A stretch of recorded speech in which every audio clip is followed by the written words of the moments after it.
Ok,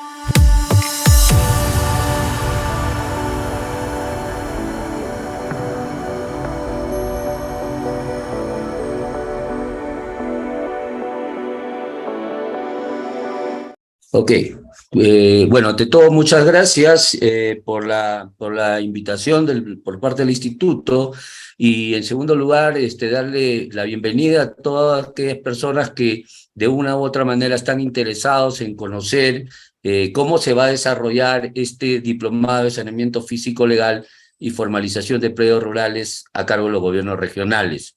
Eh, este diplomado va a versar varios temas y sobre todo el desarrollo de los procedimientos que están contemplados en la ley 31.145, que es la ley de saneamiento físico legal de predios rurales a cargo de los gobiernos regionales, ¿sí?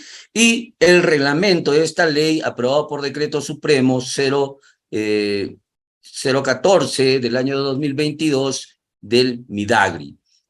Sobre estos procedimientos se va a tratar el diplomado de saneamiento físico legal. Sin embargo, también nosotros hemos venido utilizando una metodología no solamente desde el punto de vista normativo, sino también desde el punto de vista conceptual, un poco, digamos, dogmático y hasta un poco tomando antecedentes de procedimientos que se han venido siguiendo históricamente en el Perú, con la finalidad de resolver el problema de la titularidad de los predios en el ámbito rural. En ese sentido, el diplomado va a versar sobre los procedimientos de formalización y titulación o saneamiento de la propiedad de predios rurales que están posesionados en predios de propiedad del Estado. Entonces vamos a tener dos ámbitos especiales en lo que es la propiedad del Estado.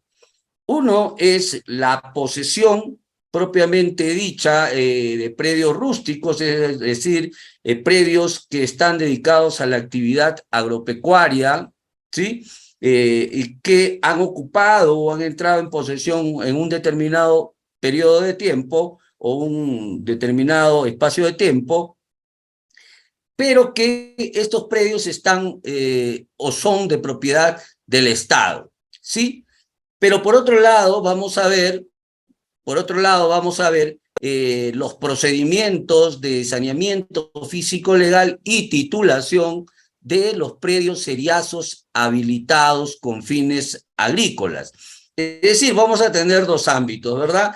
Uno es aquellos que siempre su naturaleza fue rústica, vale decir que siempre estuvieron dedicados a la actividad agropecuaria. Y el otro ámbito es aquellos predios que no eran rústicos, sino más bien eran eriazos, es decir, aquellos que no podían dedicarse a la actividad o no estaban dedicados a la actividad agropecuaria porque tenían exceso de agua o no tenían agua. Sin embargo, la actividad humana, ¿no?, ha habilitado esos predios para incorporarlos a la actividad agrícola. Entonces, ese aspecto de la titulación tiene que ver con aquellos procedimientos que los ocupantes han iniciado o han habilitado estos predios seriazos y los han convertido en rústicos. Eso es por un lado, eso es por el ámbito de la parte que corresponde a los predios de propiedad del Estado. Sin embargo, todos sabemos que existe una realidad en el campo, ¿verdad? Y la realidad en el campo que muchas personas también poseen predios de propiedad de particulares, es decir, de personas privadas, ya no del Estado. Entonces también la norma, ¿no?, ha establecido un procedimiento para poder declarar la propiedad por prescripción adquisitiva de dominio, es decir, poder cancelar el derecho de propiedad del propietario anterior e inscribir el derecho de propiedad a favor del nuevo propietario que ha obtenido este derecho en virtud de la posesión. Pero, por otro lado, también en este ámbito, lo privado, vamos a tener digamos, un divorcio entre lo que existe a nivel registral, ¿no? En tanto o en cuanto a las descripción de los predios en sus áreas, medidas, perimétricas y linderos, y lo que existe en la realidad. Es decir, vamos a tener que en los registros públicos se publicita un área, un perímetro y lindero distinto a lo que existe físicamente.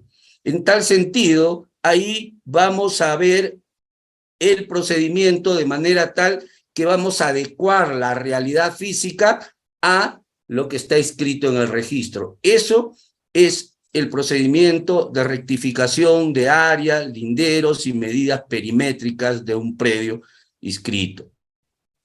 Pero además de ello vamos a encontrar otro problema en esos ámbitos, es decir, en el ámbito privado. Es decir, que va a haber derechos de propiedad que han venido otorgándose, pero que estos derechos de propiedad no han ido incorporándose al registro público. Es decir, como ejemplo, Víctor Crisólogo aparece como propietario de un predio en los registros públicos, ¿no? Sin embargo, Víctor Crisólogo le vendió a Juan Pérez. Y Juan Pérez no lo inscribió. Juan Pérez le vendió a Francisco Fernández y tampoco lo vendió. Y Francisco Fernández le vendió a Gabriela Ruiz y tampoco lo inscribió.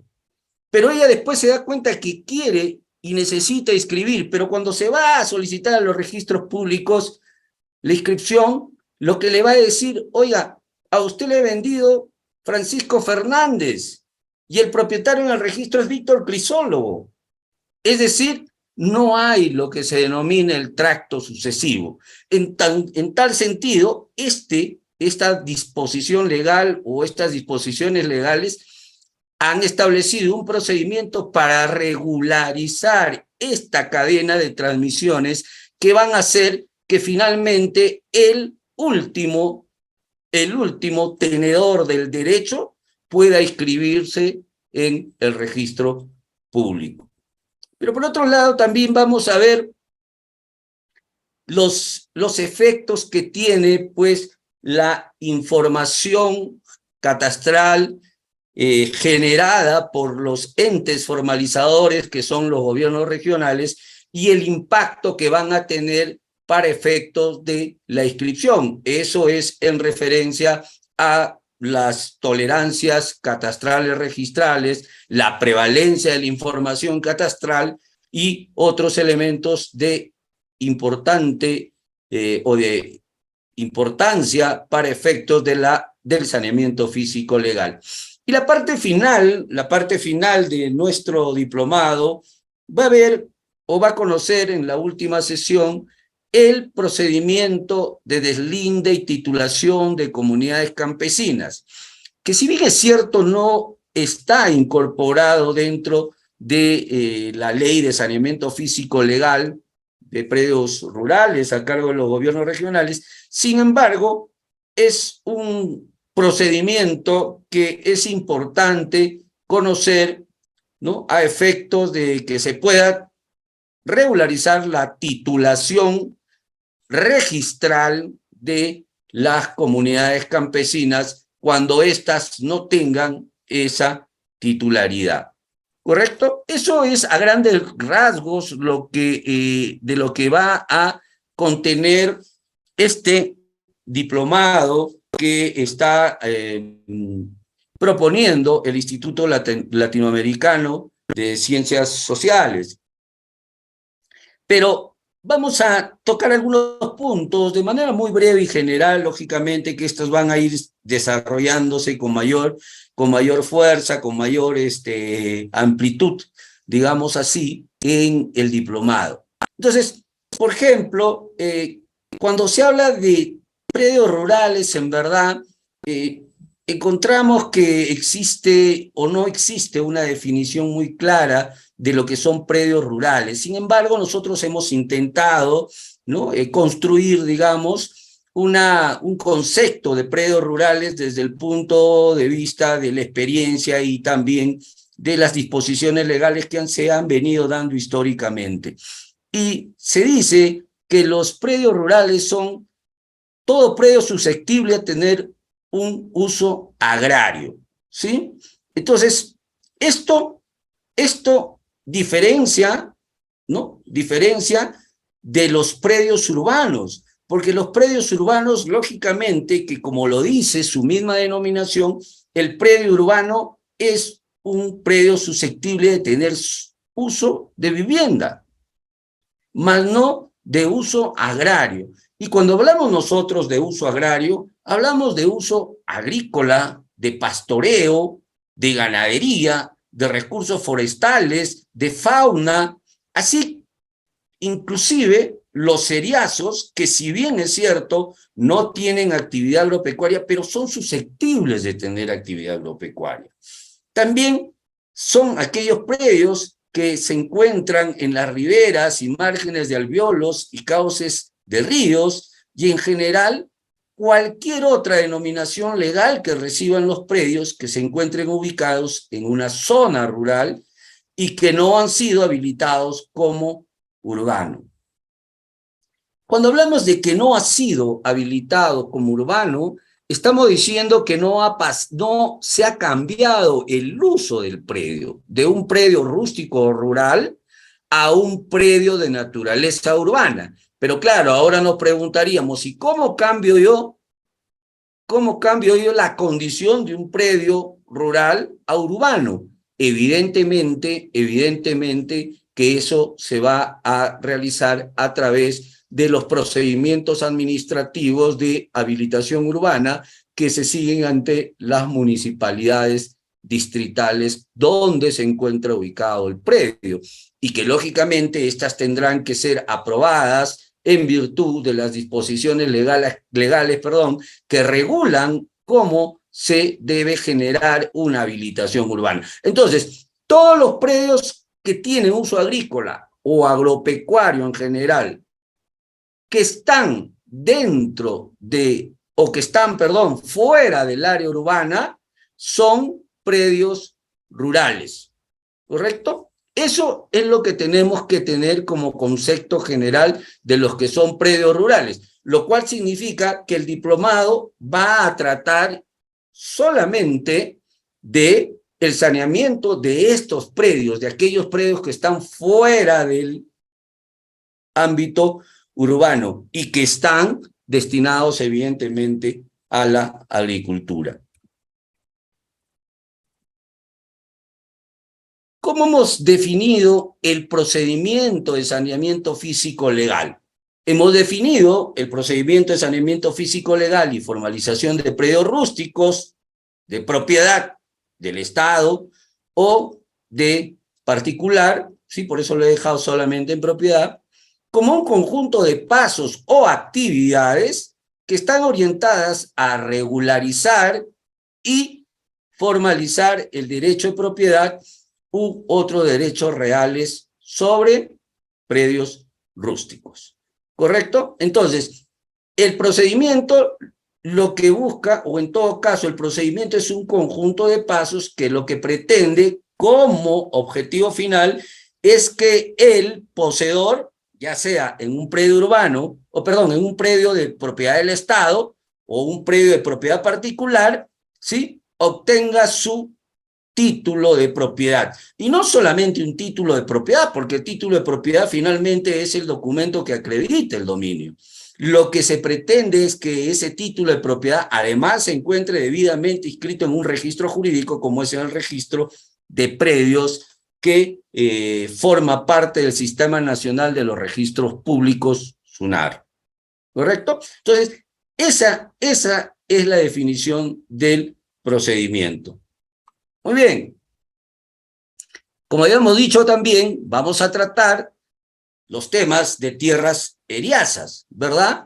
Pero estas tierras seriazas que nosotros vamos a ver son aquellas que han sido habilitadas e incorporadas a la actividad agropecuaria hasta el 25 de noviembre del 2010. Pero quería simplemente señalar que la definición de tierras seriazas dadas a través de las disposiciones legales como el artículo 24 del decreto legislativo 653, el artículo 3 del decreto legislativo 994, como el artículo 5 del decreto legislativo 1064, señala que las tierras seriazas con actitud agropecuaria, que son las que nos interesa, ¿no? Son las que no están siendo explotadas por falta o exceso de agua. Y aquí nosotros nos detenemos un poquito, porque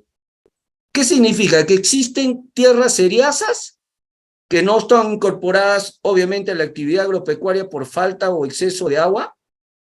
¿Son cualquiera? No, son simplemente aquellas que pueden tener actitud agropecuaria, pero también podríamos encontrar tierras seriazas, ¿sí? Pero que estas nunca podrán ser incorporadas a la actividad agropecuaria por su propia naturaleza, como son los grandes desiertos, los grandes lagos, etcétera, etcétera. A eso nosotros en el argot de la formalización le llamamos eriazos puros. Los eriazos puros no está dentro de este tema que vamos a tratar. Lo que vamos a tratar es los eriazos con actitud agropecuaria y que obviamente en la medida que tenían actitud agropecuaria, la fuerza o la actividad del hombre ha podido transformar ese predio eriazo o esa tierra eriaza en una tierra, ¿no?, productiva que está dedicada a la actividad agropecuaria, ¿no?, o a la actividad ganadera. Y vamos a tratar, evidentemente, ese punto también. Lógicamente que cuando se habla de las tierras seriazas no se entiende por qué tanta regulación o por qué se debe dar una regulación. Y por eso queríamos señalar también cuál es la importancia de estas tierras seriazas. La importancia de las tierras seriazas es que nos amplía, ¿no?, o nos permite ampliar la frontera agrícola. Señores, todos sabemos que la frontera agrícola, es decir, las zonas que están dedicadas a la actividad agropecuaria y que siempre estuvieron dedicadas a la actividad agropecuaria, son pocas. No es suficiente para lograr satisfacer las necesidades del país, y menos exportar, ¿verdad? Entonces, la importancia de las tierras seriazas que puedan ir incorporándose a la actividad agropecuaria es que busca ampliar la frontera agrícola. Por otro lado, son lógicamente zonas de producción de alimentos, porque en la medida que vaya ampliando esta frontera agrícola va a generar o va a,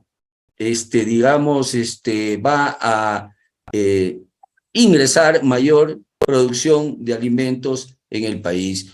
Por otro lado, es el soporte de la agroexportación. En tal sentido, pues las tierras seriazas con actitud agropecuaria son de importancia muy fuerte para el desarrollo del país. Como decíamos, teníamos previsto o tenemos previsto en el desarrollo del diplomado, ¿no?, lo de la prescripción adquisitiva de dominio, que es un poquito más complejo, tal vez explicarlo en una sesión muy corta, como es la que tenemos ahora, como un elemento introductorio. Pero además de ese procedimiento, veníamos diciendo que tenemos el procedimiento de rectificación de área, perímetros y linderos, y también el procedimiento de declaración administrativa de propiedad vía regularización de tracto sucesivo o transferencia de dominio de predios rústicos. Como venía explicando, ¿cuándo procede o cuándo debería proceder este este pedido o este requerimiento o esta actuación de los entes formalizadores regionales para, actuar. Dice, en aquellos casos que existan deficiencias o imperfecciones en la forma de los títulos que no permiten su inscripción en los registros públicos. Fíjense ustedes, en los registros públicos existe lo que se denomina un principio o el principio de titulación auténtica. ¿Y qué implica este principio de titulación auténtica? El principio de titulación auténtica, nos señala que en los registros, ¿sí?, solamente se pueden inscribir en virtud de títulos que consten en instrumentos públicos. ¿Y cuáles son los instrumentos públicos que son inscribibles? Los instrumentos públicos son las escrituras públicas, aquellas que emanan del notario, ¿verdad? Las resoluciones judiciales, que son evidentemente las que emite el Poder Judicial, y los instrumentos administrativos, como son los casos, ¿no?, de las resoluciones administrativas propiamente dicho, y en el caso particular, los títulos de propiedad que otorga los gobiernos regionales dentro de este procedimiento. Entonces, la realidad del campo, la realidad de las zonas rurales es que ha habido sucesivas transferencias, pero estas transferencias han sido de manera informales, con documentos privados, con certificación de firma o legalización por el juez de paz o algunos otros documentos, etcétera, etcétera. Claro, con ese tipo de documentos yo no puedo ir a los registros públicos a escribir, porque al momento de que se presente para su inscripción, evidentemente el registrador le dirá, discúlpeme, no lo puedo inscribir porque conforme al principio de titulación auténtica, usted tiene que acreditarme un instrumento público, ¿no?, ya sea notarial, ya sea judicial o administrativo. En consecuencia, el ciudadano no resuelve su problema de titularidad, no resuelve su problema de seguridad jurídica, porque mientras no se encuentre inscrito en el registro público a su nombre, no tiene seguridad jurídica. Entonces, detectado este problema en los procesos de saneamiento físico-legal, se crea este procedimiento de manera tal que se reconstruye. Así se cuente con documentos privados, ¿no?, pero que tienen que tener, obviamente, determinadas situaciones que permitan acreditar que efectivamente se celebró el contrato, porque si no, pues sería un festín también. Se reconstruye el tracto. En tal sentido, el ente formalizador regional lo que va a hacer es reconstruir este tracto y otorgar al final del procedimiento, otorgar un título que pueda hacerlo inscribible en el registro público, porque ahora este título que la persona tenía, que no podía ser inscribible, ahora sí se va a ser inscribible. ¿Por qué? Porque ya está revestido por un documento público administrativo en este caso. ¿Correcto? Entonces, ese es otro tema que vamos a tratar y que también es un tema obviamente importante. Pero para entender un poco lo que es el denominado tracto sucesivo, ¿no?, los registros públicos también tienen un principio que se llama el principio de tracto sucesivo, y el cual señala que no es posible inscribir derecho alguno, ¿sí?, sin que previamente se haya inscrito el derecho del transferente u otorgante. ¿Qué implica? Que para inscribir el derecho de propiedad de B, tiene que haber estado inscrito el derecho de donde emana. Si es B, el derecho de donde emana es A, vale decir que A le haya vendido a B. Entonces, si B quiere inscribir, lógicamente tiene que acreditar que le vendió A. Lo mismo que si C quiere inscribir, va a tener que acreditar que el que vendió es B, que también aparecía en el registro. Entonces, ese es el principio de tracto sucesivo, ¿sí? Entonces, este principio lo que pretende o lo que busca es mantener una cadena de transmisiones derivada de una y otras, lo que la doctrina conoce como el principio de continuidad. Todos sabemos que qué cosa es continuidad, es decir, que va avanzando en el transcurso del tiempo, ¿no? De manera correlativa, ¿sí? Lo que busca este principio, en realidad, es preservar un orden lógico, ¿no? En el encadenamiento de las inscripciones, de modo pues que eh, quede claro, ¿no? Quede claro que el adquiriente de hoy será el transferente de mañana, y de esa manera poder tener certeza en la realización de las transferencias.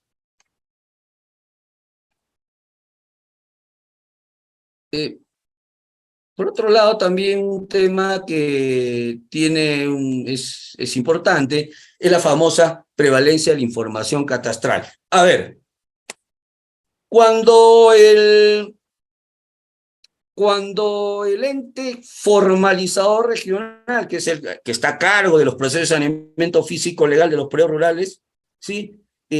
Realiza una actividad catastral. ¿Qué cosa es una actividad catastral? Una actividad catastral es un inventario de predios rurales, en este caso, que se va a tomar características como son la parte física, la infraestructura, la de uso y la jurídica, ¿sí?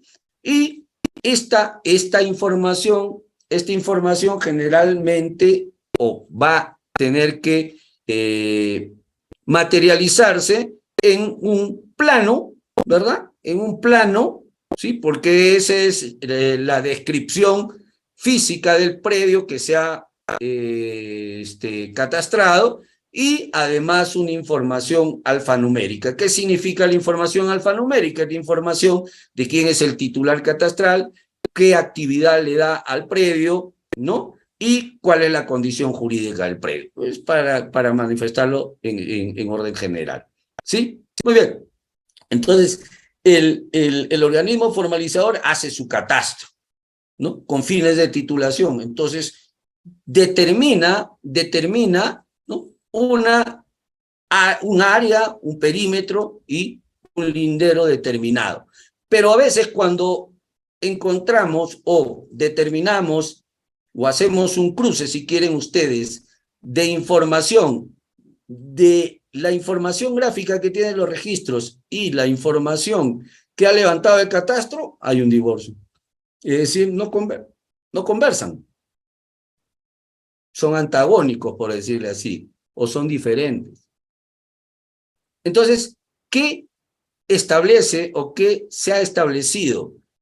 Que prevalezca, pues, la información catastral respecto a la información del registro. Pero claro, también la norma ha puesto determinados candados para que esto no sea automática. Ya yo levanté en campo y esto manda y lo del registro no sirve, y hago modificaciones y tal vez pueda generar algunas situaciones de perjuicio a terceros. Entonces,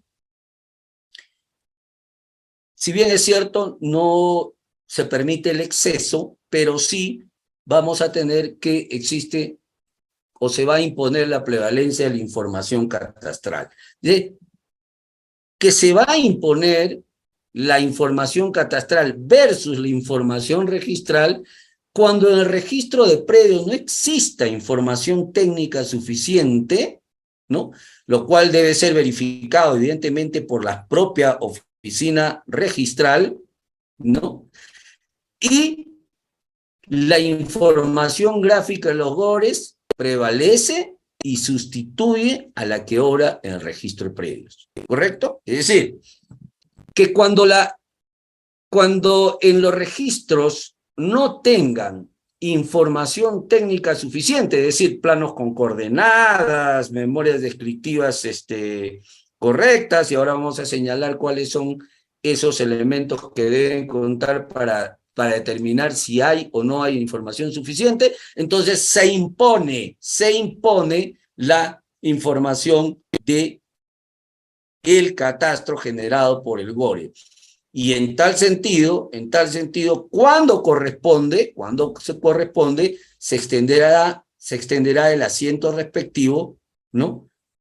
Modificando esa realidad. Pero también, como señalaba hace un instante, la norma ha establecido un candado, siempre y cuando no exceda los rangos de tolerancia permisible. Es decir, hay un rango que la norma permite que la información catastral, cuando el registro no tiene información técnica suficiente, permita su prevalencia.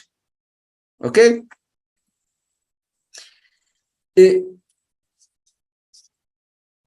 ¿Cuáles son estas informaciones o cuando no existe información técnica suficiente? No existe información técnica suficiente cuando en la partida registral y en los antecedentes registrales o el título archivado no obran datos técnicos que permitan la georreferenciación, es decir, la ubicación geográfica correcta del bien, o determinación del perímetro del predio inscrito, o se encuentren inscritos en un sistema distinto al métrico decimal. Es decir, si una inscripción en el registro aparece, digamos así, en la parcela Los Paltos, signada con la unidad catastral 3840, tiene un área de 20 hectáreas, ¿correcto?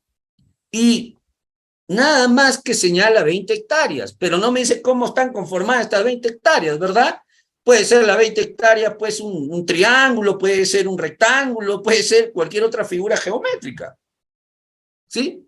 Pero además que en la descripción de la partida no me da luces o información técnica, además el título que dio mérito a la inscripción no tiene planos, no tiene memoria descriptiva, no tiene ningún elemento que permita identificar claramente cuál es la forma de ese predio inscrito.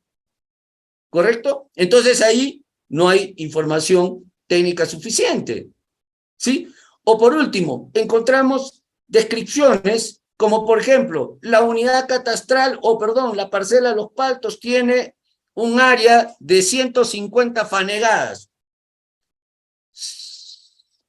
¿Cuál es la metodología exacta de conversión de las fanegadas a las hectáreas o a los metros cuadrados?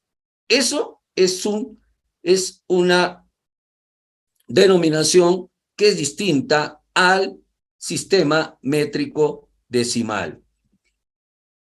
¿Correcto? Entonces vamos a tener estos casos y también, lógicamente, vamos a tener algunos casos que hay planos. Hay planos que tienen coordenadas inclusive, pero estas coordenadas son coordenadas arbitrarias, es decir, son coordenadas que no se encuentran dentro de las disposiciones técnicas que validan las coordenadas actualmente, que desde el 2011 es obligatorio usar en el Perú el sistema, el WGC 84. Entonces, si no tienen coordenadas, lógicamente que no sirve de nada esa información, y ahí va a haber la prevalencia de la información catastral. ¿Correcto? Por otro lado, como ya veníamos diciendo, vamos a tratar también el tema de las comunidades campesinas. Vamos a hacer una reseña o una referencia de la comunidad campesina en general, ¿sí? Para pasar a los procesos de linde y titulación de comunidades campesinas. Como todos sabemos, las comunidades campesinas son organizaciones de interés público que lógicamente tienen protección constitucional, ¿sí? Las comunidades campesinas están protegidas constitucionalmente y además por acuerdos internacionales como el Acuerdo 169 de la Organización Internacional del Trabajo, Yo acabo de estar, estoy en el Cusco actualmente, pero acabo de estar en 2 comunidades campesinas viendo algunos temas de comunidad, por ejemplo, ¿no? Y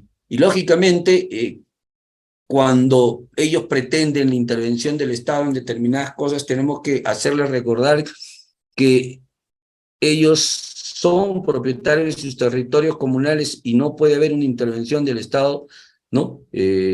Sin la autorización y disposición de ellos. Entonces son, en primer lugar, organizaciones de interés público con existencia legal y personería jurídica. Es una persona jurídica la comunidad campesina de naturaleza especial, porque esta persona jurídica, a diferencia de cualquier otra persona jurídica ordinaria, se integra por familias que habitan y controlan determinados territorios. Es decir, hay un vínculo de la persona jurídica, el conjunto de comuneros, que es la comunidad campesina, y un territorio comunal, ¿sí? Pero estas familias que habitan y controlan el territorio comunal tienen un vínculo o una ligazón, ¿no? Que tiene una referencia de naturaleza ancestral, es decir, que existe desde los tiempos. Tienen una organización social, económica y cultural que va a expresarse fundamentalmente en la propiedad comunal de la tierra, el trabajo común, ¿no? La ayuda mutua, el gobierno democrático y el desarrollo multisectorial, que está orientado, lógicamente, a la realización plena de sus miembros y del país. ¿Qué significa esto que se expresa en la propiedad comunal? La idea general de la comunidad de que las tierras es de todos y no es de una persona en particular, ¿sí? Y por tanto, como la tierra es de todos, todos tienen la obligación de trabajar en función a todos. Y lógicamente, una de las características de las comunidades campesinas es la ayuda mutua o la reciprocidad. La ayuda mutua es que todos colaboran con todos. Por ejemplo, si alguien va a construir una casa, toda la comunidad ayuda a esa construcción, ¿no? No van a pagar, pues, no van a pagar a personal de construcción civil para que construya, y no, todos se juntan, unos hacen el barro, otros arman el adobe, otros empiezan a levantar las paredes, etcétera, etcétera, el techo, y esa es una forma de trabajo, porque es parte de su cultura, la cultura de la comunidad o la cultura comunitaria que nos diferencia de otros que más bien tenemos una cultura, ¿no?, de lo personal, lo privado, lo particular, ¿correcto? Y cuando hablamos, lógicamente, de gobierno democrático, porque tienen sus autoridades que son elegidos, ¿no?, propiamente por ellos. Bien, en cuanto al proceso de linde y titulación de los territorios de las comunidades campesinas, que ha sido eh, otorgado a partir de la ley 24.657, vamos a conocer quién es el órgano competente, y lógicamente que los órganos competentes para este proceso de linde y titulación son los gobiernos regionales. Pero ojo, el gobierno regional acá solamente va a cumplir un papel fedatario o papel de fedatario, no resuelve conflicto ni controversias sobre la posesión, propiedad o linderos, ¿sí? Por otro lado, la función del gobierno regional en el proceso de deslinde y titulación de comunidades campesinas es que realiza las actividades cuando la comunidad campesina carece de títulos de propiedad de las tierras que posee, o hubiera discrepancia entre el área real y los que indican sus títulos, porque hay el supuesto de que la comunidad campesina no tiene título que acredite su propiedad sobre, sobre sus territorios comunales. Pero por otro lado, algunos tienen título de propiedad, incluso ancestrales, que vienen desde la época de la colonia, pero que el área o la descripción del área perímetros y linderos de ese título no conversa o no concuerda con lo que existe en la realidad, ¿no? O cuando estos, en los títulos, fueran totalmente imprecisos, pues, ¿sí? Imprecisos. Entonces, ahí se genera esta actividad de saneamiento que es el deslinde y titulación de los territorios comunales. Pero muchos nos preguntaremos seguramente, ¿cuál es o qué integra el territorio comunal? El territorio comunal está integrado por tres tipos de territorios. Unos, aquellos que, o tierras, uno que han venido ocupando ancestralmente, es decir, las tierras originarias, que han venido ocupando desde antes de la colonia, inclusive, y antes inclusive del Imperio Incaico, ¿no? Pero por otro lado también las tierras que han adquirido de acuerdo al derecho común, es decir, que han comprado a terceros, ¿no? Y aquellas que les fueron adjudicados con fines de reforma agraria, ¿no? Entonces, estas tres tierras conforman el territorio comunal, ¿sí? También es importante señalar cuáles son los territorios que no se consideran de las comunidades campesinas, porque este es un tema también muy importante, ¿no? Si no se consideran territorios de las comunidades campesinas dentro del proceso de titulación, aquellos títulos otorgados a terceros al 18 de enero de 1920 y que se encuentren conducidos directamente dentro de sus, directamente por sus titulares, es decir, por sus titulares o sus descendientes, evidentemente, porque el que obtuvo el título de propiedad en 1920, pues a la fecha no está vivo por ningún motivo, o casi no está vivo. También no se consideran tierras de la comunidad campesina aquellas que están ocupadas por centros poblados de asentamientos humanos al 31 de diciembre del 2003, ¿sí? Y finalmente las tierras que el Estado ha utilizado para servicios públicos, salvo que la propia comunidad y el Estado haya celebrado convenios, ¿no?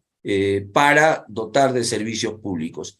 Esto es para tomar en cuenta al momento de hacer el deslinde y titulación, porque hay que firmar actas de colindancia con cada uno de los colindantes o propietarios que colinden, vale la redundancia, con la comunidad. ¿Qué o cuáles van a ser los títulos que dan mérito a una inscripción de una comunidad campesina? No le van a dar un nuevo título de propiedad, como decir un documento tipo COFOPRI, tipo el PET que daba o los gobiernos regionales. No, los títulos de propiedad que son materia de inscripción para el proceso de deslinde y titulación de comunidades campesinas son las actas de colindancia, que se van a firmar con todos los colindantes que circundan pues, el territorio comunal. La memoria descriptiva, que es la descripción del plano que sustenta el acta de colindancia, y finalmente el plano conjunto que va a tener o va a ser levantado producto de este procedimiento. Es decir, que se levanta el acta de colindancia, se va dibujando el plano de conjunto, y cuando se termina el plano de conjunto, se hace la memoria descriptiva, que la memoria descriptiva es, como su mismo nombre lo dice, una descripción literal de lo que está en el plano de conjunto, que es un gráfico, ¿correcto? Hay que tomar en cuenta también un tema acá, que si encontramos dentro del deslinde de titulación de una comunidad campesina, deslinde y titulación de una comunidad campesina, y alguien pretende probar su mejor derecho de propiedad respecto a la comunidad campesina, la carga de la prueba lo tiene quien alega la propiedad. Es decir, si yo soy propietario porque mi padre, mi abuelo lo adquirió al 18 de enero de 1920, entonces digo, oye, ustedes no son propietarios, pues me tienen que excluir de la comunidad campesina. Ah, pero ¿quién debe probar que soy o no soy propietario? Tengo que ser lógicamente yo, que soy el interesado con esto, ¿sí?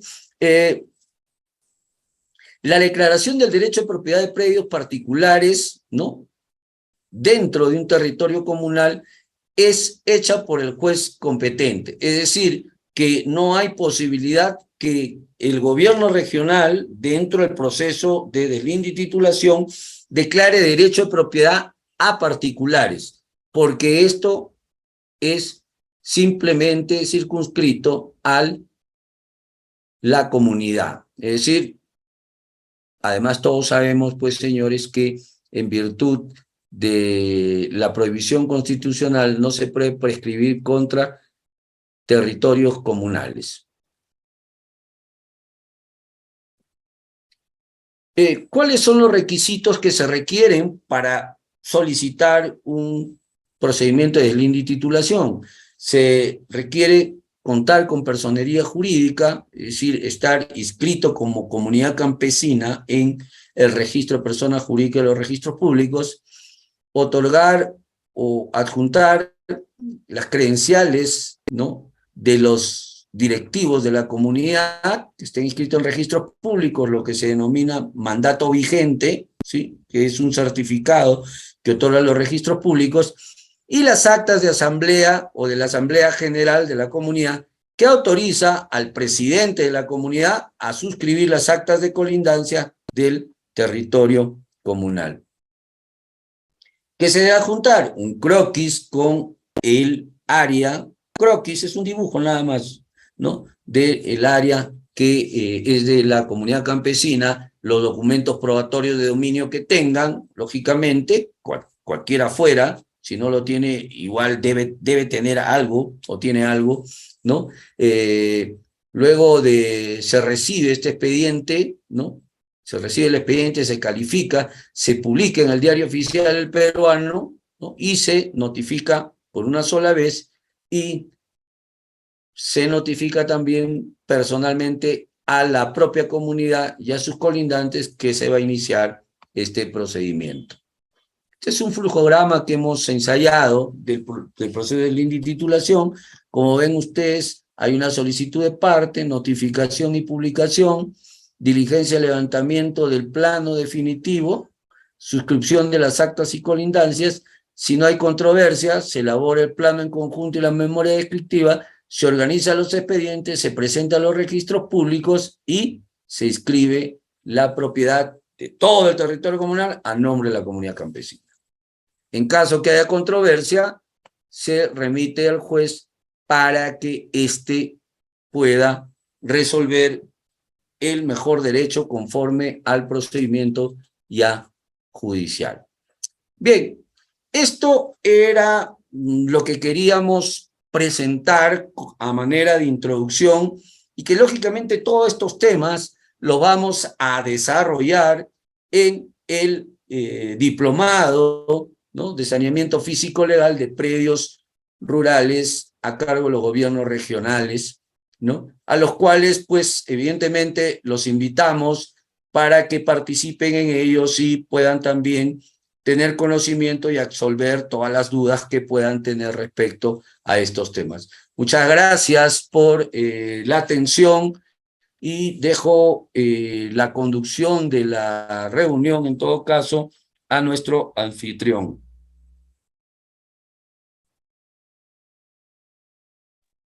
¿Cómo estás, Víctor? Muchísimas gracias por tu tiempo, y también a los participantes, muchísimas gracias por darse el tiempo para esta pequeña clase introductoria del diplomado. Como han visto a lo largo de este tiempo de más o menos una hora, todo lo que se va a tratar, pues, ¿no?, a lo largo del programa.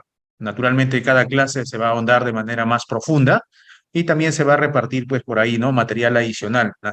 Entonces, por favor, si están interesados en llevar el programa completo, como saben, están siendo contactados por vuestros asesores correspondientes, entonces ustedes pueden, ¿no? Con la facilidad, naturalmente comunicarse, ¿no? El interés en el programa completo.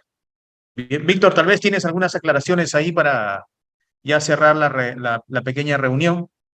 No, no tengo ninguna, bueno, ninguna pregunta o algo que tendría que aclarar. Solamente reiterar de que los invitamos cordialmente a la participación de este tema, porque es un tema que se ha convertido en un problema álgido, sobre todo en las zonas del norte, donde la actividad de los gobiernos regionales ha tenido un poco de inconvenientes y que ahora la ley obviamente permite de que el procedimiento también sea a solicitud de parte, ¿no? Muy bien, muchísimas gracias, Víctor. Por favor, si tienen alguna consulta, alguna duda, quizá. ah, eh, Tenemos una pregunta, Víctor, Sí, acá la en veo. el chat. Lilian me dice saludos. Si bien es cierto, la comunidad campesina está comprendida territorios de a ver, perdón. Territorio de la comunidad, está comprendiendo territorios familiares de sus ancestros en base al derecho constitucional teniendo como documento plantillas de partición como considerarse como prueba de documento para mejor derecho de propiedad. Fíjate, Lilian, lo que pasa es que conforme a la ley de comunidades campesinas, establece que los únicos que pueden autorizar la disposición de bienes de la comunidad campesina es la propia comunidad campesina a través de la Asamblea General. Entonces, el comunero o el tercero no comunero inclusive, que posee un predio dentro del territorio comunal, puede pedir a la comunidad campesina que les otorgue derecho de propiedad, pero eso tiene que ser aprobado por la propia comunidad. No hay otra forma de actuar ahí, porque si bien es cierto, puede haber acuerdos de partición entre familias que ocupa un territorio comunal, pero ese territorio comunal, como bien lo dice su nombre, es un territorio comunal que se le adjudicó a una familia para que use y disfrute, pero no se le otorgó en propiedad, hasta donde entiendo. ¿Con qué número mínimo de comuneros inicia una comunidad campesina? Fíjese, mi estimado amigo, no hay. Las comunidades campesinas no se inician de la noche a la mañana. Las comunidades campesinas tienen existencia ancestral. O sea, no es que yo pueda crear ahora una comunidad campesina.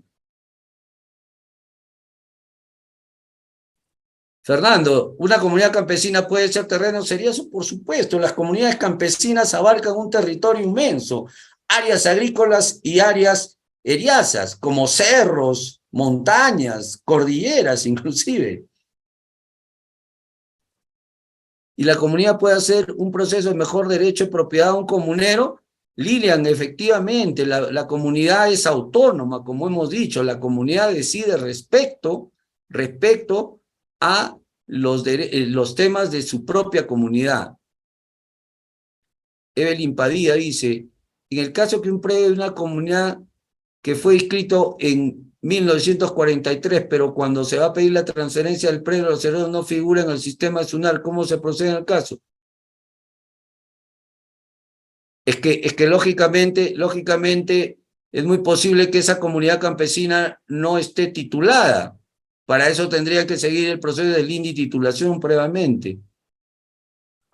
Su lema dice, una persona natural puede tener representante legal al momento de la inspección ocular para poder adjudicación de tierras de habilitar.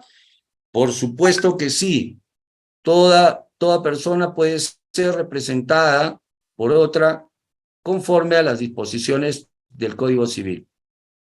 Abraham Quesqué me dice, buenas noches, ¿por qué SUNAR registra terrenos que al final se terminan superponiendo? Ya, ese es un tema, SUNAR, o el registro de predios, es una institución que data de 1888, en donde las transferencias de las propiedades se inscribían sin planos. Entonces se basaba en la literalidad y eso ha generado muchos problemas de superposición. Wilson. Un comunero, ¿cómo puede independizar su terreno? ¿Cómo será el procedimiento? La comunidad, la Asamblea General, tiene que autorizar. Buenas noches, mi pregunta es, ¿cómo acredito que el terreno en que vivía mi abuelo nos pertenece? Si él ya murió, la comunidad menciona, a ver, que mi abuelo no es comunero. Si, en territorios comunales, lo único que tiene que reconocer ahí su calidad de comunero es la propia comunidad, mi estimado. Sandra, ¿una comunidad puede recibir una donación de predio de un particular que se requiere? Claro, una comunidad es una persona jurídica, por lo tanto es sujeto de derecho. Eventualmente sí puede recibir donaciones de predios de particulares sin ningún problema. Sergio dice, ¿qué tiempo que demora sanear 2 hectáreas, terreno rústico agrícola inscrito? El título era de mi abuelo adquirido. Es que hay que ver cada uno cuál es el tipo de procedimiento. Pues hay procedimientos, en este caso lo que yo tengo entendido es una regularización de tracto sucesivo. Yo no sé si habrá habido ahí, habría habido sucesión intestada de tu abuelo a tu papá y de tu papá hacia ti. Las comunidades podrían dar en venta sus territorios. ¿Cómo se transfieren áreas seriasas? Las comunidades pueden disponer de sus territorios comunales previo acuerdo de la Asamblea. Gabriela Tinoco, ¿el proceso de desmembramiento necesariamente el terreno debe estar en posesión? Si es de propiedad inscrita del particular, no necesariamente. Pedro Zanca, ¿la comunidad puede revertir o recuperar los terrenos desmembrados a favor de terceros? No, pues porque a menos que demande una nulidad de acto jurídico. Fernando, si hay un grupo de campesinos y no se han registrado, ¿puede formalizarse como asociación o comunidad campesina? Se puede formalizar como una asociación. Yo, como comunidad campesina, la verdad dificulto porque la comunidad campesina tiene una connotación distinta. Ser campesino no significa ser comunero, por si acaso, ¿eh? Porque hay comunidades campesinas que prácticamente ya no le dedican a la actividad agrícola, es decir, ya no hacen trabajo de campo. Manuel Díaz. El caso de un predio fue sujeto a proceso de expropiación por la reforma agraria, pero al final no se concretó, es decir, no pagaron ni un sol ni cero. Tiene que seguir el proceso de nulidad de esa expropiación. Una familia compró una parcela comunera, ahora tiene 15 escrituras públicas. Esto debe ser ratificado por la Asamblea. Es que claro, porque si la persona, el único que puede disponer de los territorios de la comunidad es la propia comunidad, no terceros. ¿Ya? Bien. Creo que hemos atendido las preguntas